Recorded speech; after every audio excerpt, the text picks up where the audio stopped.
অষ্টমীর সকাল। আর অষ্টমীর সকাল মানে ভীষণ তাড়াহুড়ো, সকাল সকাল তাড়াতাড়ি রেডি হওয়া, স্নান টান করে বেরিয়ে পড়া, কারণ নাহলে ওদিকে আবার অঞ্জলি হয়ে যাবে যে।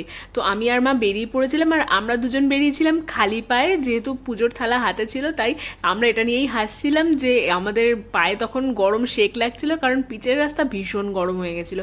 তারপর পৌঁছলাম মন্দিরে।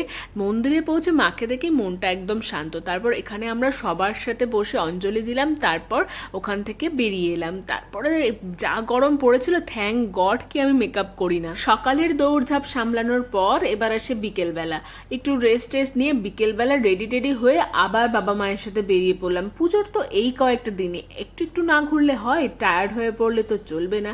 তো আমাদের এখানে বেশ কয়েকটা বনেদি বাড়ি আছে, যেগুলোর পুজো কিন্তু দেখতে দারুণ লাগে, দাঁড়িয়ে দেখলে মন মুগ্ধ হয়ে যায়। সেই কারণেই আমরা এমন টাইম করে বেরিয়েছিলাম। আর যখনই যখনই ওই বাড়িগুলোতে পৌঁছেছি, গিয়ে দেখি যে আরতি হচ্ছে। আর আরতি দেখতে কার না ভালো লাগে, আমাদের সবারই ভালো লাগে। তো আরতি দাঁড়িয়ে আমরা দেখে তারপর কিন্তু ওখান থেকে বেরিয়েছি।